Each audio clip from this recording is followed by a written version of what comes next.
Welcome to the Octopod. I'm Kyle Davis, head of the Office of the CTO. Join us as we dive into the latest technologies and trends shaping business. Whether you're a tech enthusiast, a business leader, or just looking to stay ahead in the digital age, this podcast is for you. Let's unlock opportunities with technology together. Let's jump in. Hi, welcome back to the Octopod. It's me, Tim Russell, your host today, and I'm joined by Pete Rising from Microsoft. Pete, thanks for joining me here. Thank you very much, Tim. It's a pleasure to be here. We're going to have a good chat, and we're going to try and keep it on target. But for those listening, we're going to really touch on three things ideally in this podcast. The first is kind of an overview of E7, what it means. If you haven't heard what E7 is, hopefully this will be an informative session for you. We're going to reframe the modern workspace and just refresh what it means. It's maybe far broader in what it actually encompasses, but also how this is all interconnected and makes it different to how a business operates. And then finally, we're just going to circle around on AI-powered PCs and why that is the future and where it sits in everything we're doing. But before we do any of that, let's jump on to some of the conversations Pete and I have been having recently. So, we were talking about humanity and humanizing technology, and we're both, Chester Bennington, what a loss to the world, massive supporters. But what he brought to music was somebody who channeled an immense intensity and emotion. Now, do you think that great technology teams need a similar kind of emotional honesty? We can't really detach an emotion from experience and from technology. How's your perspective? For me personally, I think that's absolutely crucial, and that's the way that I've always tried to lead in the positions that I've had in any organization in recent times. I think that emotional honesty, that authenticity is absolutely vital, because you get the best experience within teams of openness and collaboration and getting to the right outcomes. If you're truthful, then it can only help, right? And too often in my long career, which is longer than I'd care to admit, but you find people who are a lot more closed, and that's really not the way to be in this modern work world that we're now in my view. I agree. Technology is a tool. It shouldn't be a barrier. It should be a connector, a collaboration tool. We were talking just now before this session. My view, and the one I push from the Modern Workspace practice at CDW, is there's a E-cubed equation for modern workspace and technology utilization, and it balances on three things.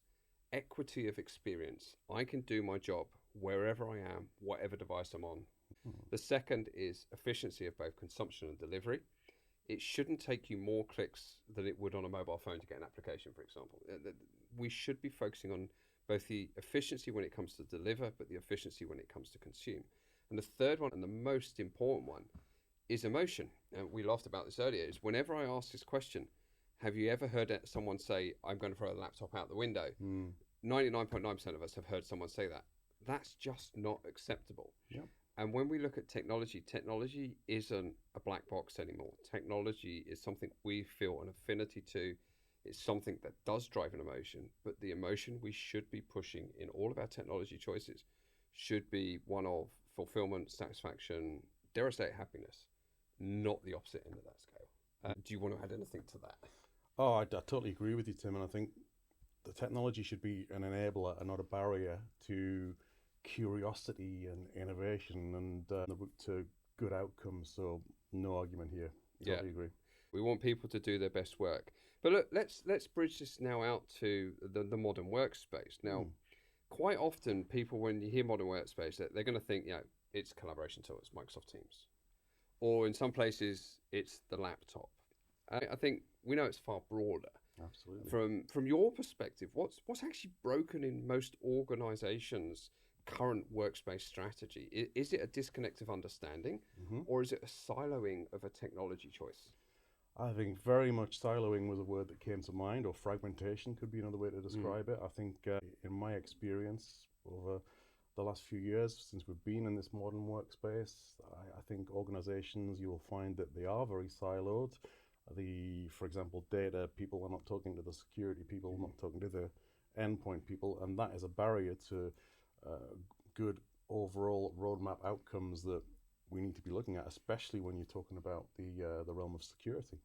I 100% agree with that. I've visited some higher educations recently, and I'm going to tell you this story. We're going to go off the track here. You know, we like this kind of thing. And I was talking to the IT team about the smart buildings, because my statement about the modern workspace, it is the entire digital and physical real estate of the end user. Yeah. And it's all connected, because as a user, the desk I use and the keyboard I use is just as important as the application I use on the device that I choose to use. Yeah. And if that's not connected, then the user's experience is not connected. But anyway, I digress.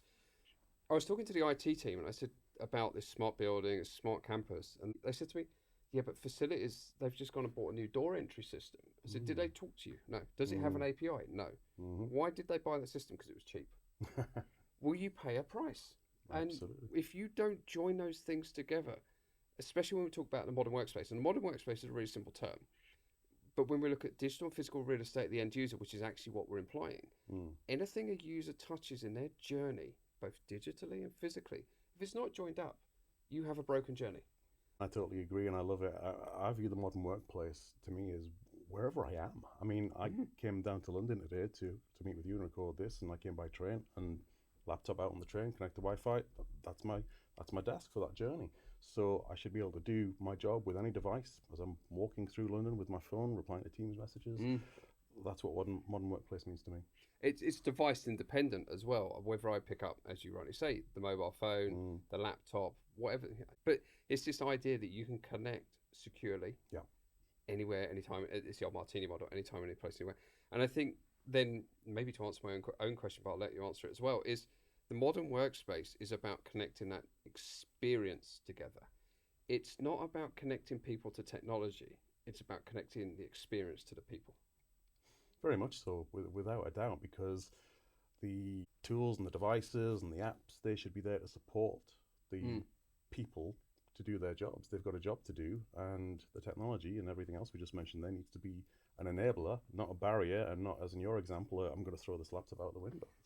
Which we have heard far too often. Very much. And it's weird that I'm just going to touch on something there as well, is we as a people, we like to choose our equipment. Now, obviously, Microsoft operates across a whole range of devices, but people have a preference. When we look at cloud-based solutions, we look at the right security measures in place, to a degree, we don't care what device somebody has. Yeah. We don't care which OEM they go to. And that's one of the changes I've seen from CDW, is offering employee choice as a service. I call it ECAS. I can't copyright that one. It's my one. But it's this idea is, if we went to a business and said, here's a weird thing. You can go and buy 10,000 identical devices and get the best price. But what you're going to get is the lowest capability from your staff, because you go to the lowest common denominator. Yeah.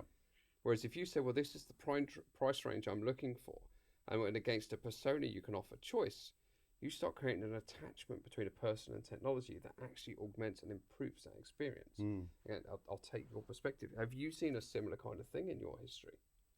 Very much so. I mean, as a personal example, the irony, which I don't know if I should mention really, but as someone who works at Microsoft and lives and breathes Microsoft, my own personal device of choice is a Mac. But I have a Surface laptop for my work device at Microsoft, but I also can use my own Mac to AVD onto my desktop at Microsoft. So I've got choice, which I think is crucial to enabling modern work and just making you feel good about what you're using to achieve your goals.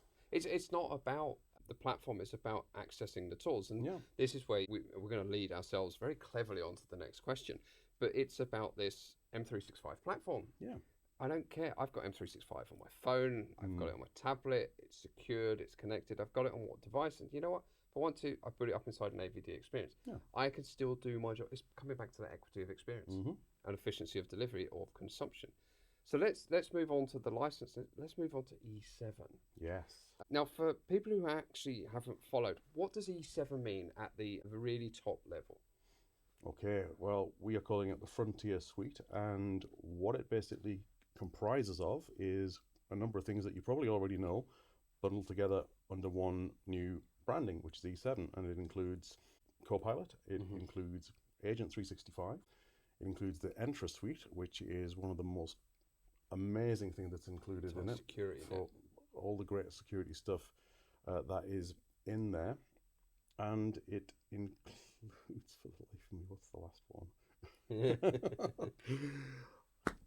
I don't have my checklist in front of me. We'll have to come back to that one. Yeah. But yeah, it's a build on top of, we had the E3, we had the E5, which was very much about desk-based productivity, if I can oversimplify it. Yep.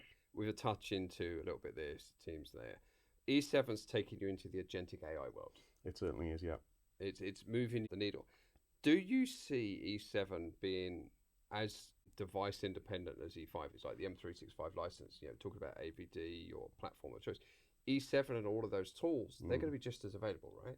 Oh, yeah, very much so, very much so. And I think this is the beauty of it, in that there's something out there now for every scenario, and E7 is filling a very, very much needed gap in the market, in my own view, and it's there to bring everything together that the modern-facing AI evangelist organizations need in order to have everything in one place, rather than, say, E5 with Entra Suite added on, or Agent 365 added on, or Copilot added on. Bringing that all together actually makes more sense for the organizations that are going to go and be those frontier organizations and drive that AI properly and develop it, and not be messing around with pilots and being siloed. It's for those organizations who know where they want to go with it, and I think there's going to be a really, really big uptake on it. So it's interesting. Something you said there is it's got to go for the right organizations. Yeah. Who's the E7 at this time not for? It's a very difficult question, that one. It is a very difficult question, but I think it certainly wouldn't be, in my view anyway, for the SMB space. If you're talking about SMB as an example, I think it's more likely that those sort of organizations are going to have some flavor of maybe's business premium, and they can add on to that something like the Purview suite, which was formerly known as E5 compliance. I think there's something for all these pillars, and something that will match specific verticals as well and the journeys that they want to go on. But so yeah, I think E7 can be for anyone who wants it, but it's going to fit certain stories and narratives better than others. I think the term frontier tells you the E7 frontier firms. If you're that frontier firm, doesn't necessarily mean early adopter, right? It just means you are getting into that AI journey.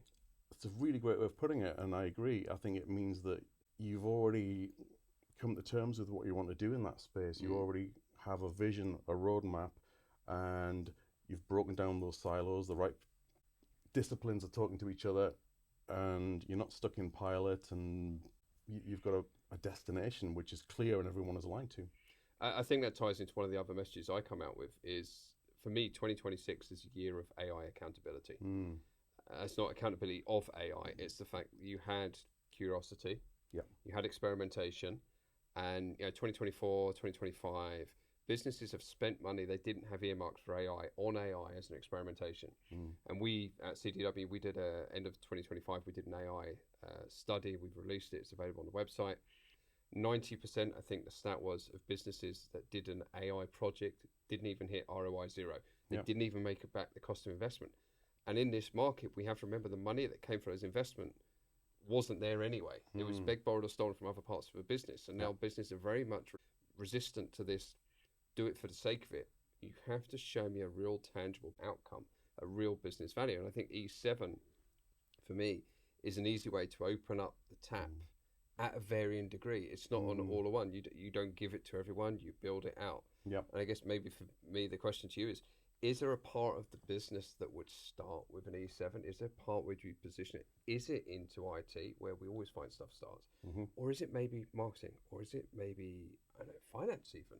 Yeah, I think it's going to be the classic, somebody who comes from a consulting background, the traditional consultant answer, which is it depends. And I think it truly does. But I think IT is often a good place to start, because IT people by their very nature are techies and geekies and explorers.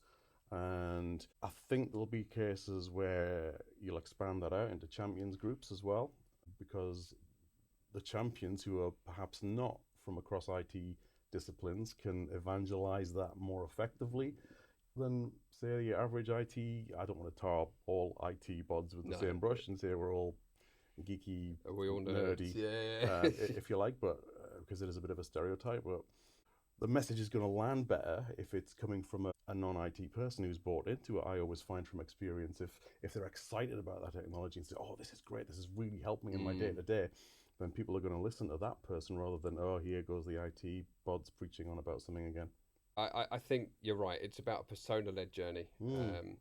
Early adopters come into it sometimes. People you can give the tools to is, I need you to go and build on this, and then you need you to evangelize it. And we've found that, funny enough, we do a lot of training within organizations, and to be honest, giving someone a tool isn't even 10% of the work. I mean, it's 0%. Enabling them to use that tool, telling them how they can demonstrate and realize value. Everything to creating your own digital twin and co-pilot, which is a lovely story. Maybe we'll cover in another podcast. It's about showing people how they can differentiate themselves. Really good. Thanks for that one. We've got one more question I just want to touch on is the Copilot Plus PCs. Now, I was out with Microsoft in Paris a couple of years back before the Copilot came out. We were talking about what was coming, and everyone in the room was really super excited. Now, we're seeing the NPU. I spoke to Intel recently, and they pretty much their roadmap is every processor that's coming for laptops will be NPU powered. That you can't get away from it, and there's a road that every organization is going to have to go on. They can't avoid the neural processor unit or the AI PC. I think businesses aren't seeing it strategically important right now. Do you think now is the time to start pivoting? And if it is it at scale? Is it in certain sizes? How would you imagine that businesses should start this Copilot Plus AI PC journey? I think it's inevitable if businesses want to stay competitive and relevant, because if they're not doing it, you bet your bottom dollar the competitors will be. So I think you can't afford to be left behind. And I think the real key parts to this are, the advantages are obviously the processing power that's there, but you also have to think of this in the non-siloed way as well, in terms of, well, we've got so much more going on at the edge now, potentially, that needs to be protected and secured.